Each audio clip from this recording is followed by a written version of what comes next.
Hello. Kama watu wa Crystal Palace kindly. Sindio? Sasa niko hapa kwa niaba ya Ministry of Youth Affairs and Creative Economy. Unaijua? Hamuijui? Minister wake ni Daktari Fikilini. Sasa kuna projects nyingi za mambo ya vijana. Kuna project nyingi kama Nyota na I'm sure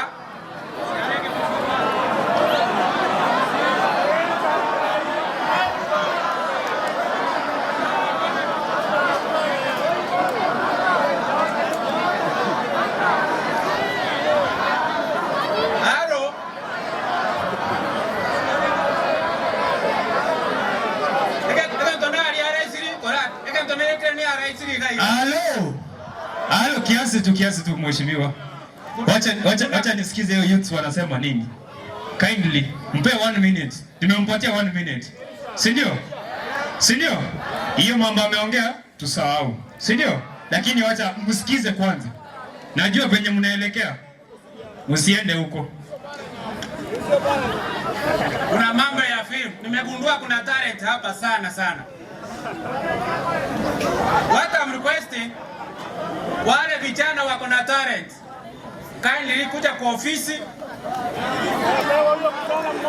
Unakuja kwa ofisi, kuna special program yenu.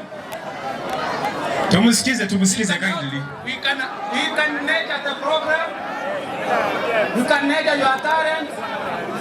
Tukupatia some attachment. Haya.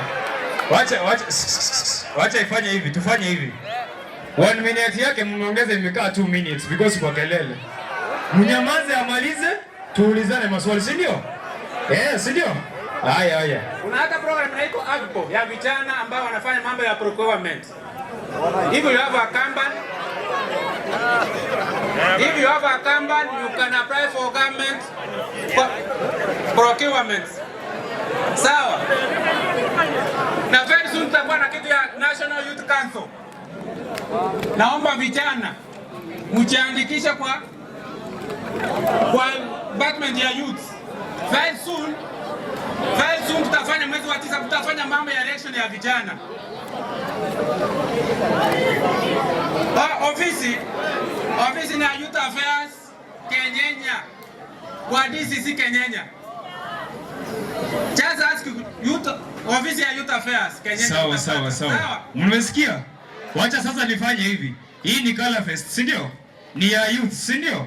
Hii ofisi inatupatia pesa ngapi? Wacha tuambie, si ndio? Tumwanzie hapo.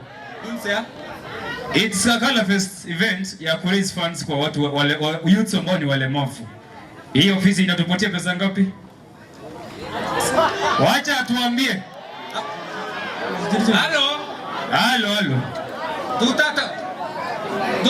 Tutafanya organization tutaone pesa tuwasaidie. Yes, amesema hajasema. Haya, shukran.